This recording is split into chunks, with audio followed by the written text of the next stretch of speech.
Jasad seorang ibu rumah tangga, Irawati, ditemukan dalam keadaan tergeletak di sebuah embung dekat gubuk kecil di persawahan milik korban. Nyawa Irawati ternyata dihabisi oleh suaminya sendiri, Suryatman, asal dusun Sarangangin, Desa Kawo, Kecamatan Pucut, Lombok Tengah pada Jumat 26 Januari. Irawati merupakan warga dusun Pengadang, Desa Kawo, Kecamatan Pucut, Lombok Tengah. Informasi selengkapnya akan disampaikan langsung oleh wartawan Tribun Lombok, Sinto. Silakan rekan Sinto. Baik, terima kasih rekan Mei.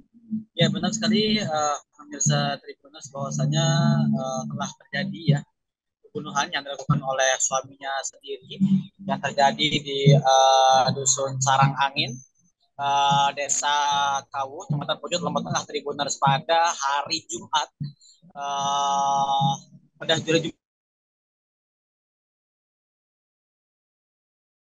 yaitu Suryatman begitu yang melakukan penganiayaan hingga akhirnya Irawati istrinya sendiri terbunuh begitu Tribuners.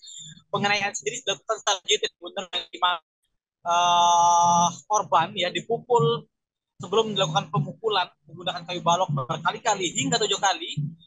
Korban terlebih dahulu ya kemudian dipukul pakai tangan ya pipi sebelah kiri dan kanan sehingga kemudian giginya rontok begitu Tribuners.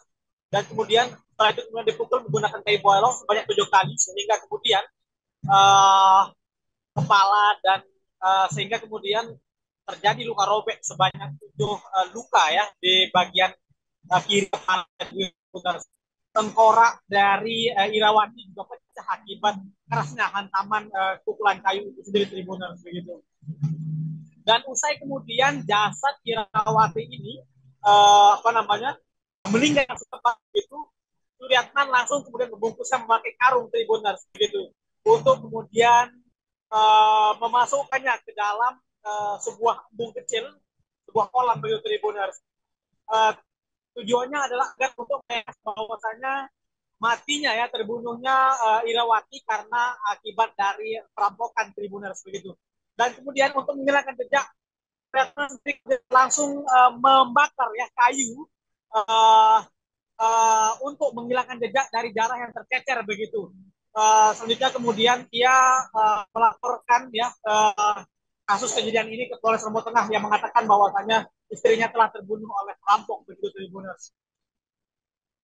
Sementara itu AKP Mustia Syagian selaku Kasat Reskrim Polres Lombok Tengah mengatakan bahwasanya pihaknya langsung melakukan otopsi begitu ya terhadap korban yang hasilnya menyatakan bahwasanya korban yang terbunuh oleh suaminya sendiri begitu bukan merupakan perampok begitu Tribuners. Motifnya sendiri adalah karena awalnya memang suami korban ya Suryatman sempat menyapa janda yang lewat begitu di rumahnya begitu mengajaknya ngopi begitu Tribuners. Akibat hal tersebut kemudian istrinya ngomel-ngomel marah begitu ya dan hingga akhirnya suatu saat ketika ia pulang kerja istrinya masih terkomel sehingga kemudian ia merasa begitu marah Tribuners sehingga terjadi pertengkaran hebat hingga akhirnya terjadi pembunuhan Tribuners begitu. Saat ini kemudian Suryatman dan Irawati merupakan pasangan suami istri yang dimana mereka mempunyai 4 orang anak yang dimana 2 orang anaknya saat ini sedang mondok di salah satu pondok pesantren begitu dan 2 orang lainnya saat ini sedang bersekolah Tribuners. Akibat kejadian ini ia meminta maaf kepada semua keluarganya begitu dan menyesal melakukan perbuatannya. Atas perilakunya ini kemudian Suryatman dijerat dengan hukuman maksimal 15 tahun penjara Tribuners. Sekian rekan Mei. Baik, terima kasih rekan Sinto atas laporan Anda dan Tribuners wartawan kami juga telah menghimpun wawancara dengan Kasat Reskrim Polres Lombok Tengah. Berikut tayangannya untuk Anda. Pada hari Jumat kami menerima laporan dari suami korban di mana telah terjadi ataupun ada penemuan mayat di embung di Desa Kawu pada tanggal 26 Januari 2024 pada pukul 11 WITA. Habis itu suami korban melapor ke Polres untuk dilakukan otopsi. Ketika kita lakukan otopsi, kita minta bantuan ke Rumah Sakit Bayangkara dan setelah hasil keluar bahwa terdapat beberapa luka, mayoritas di kepala dan luka lebam di bagian badan.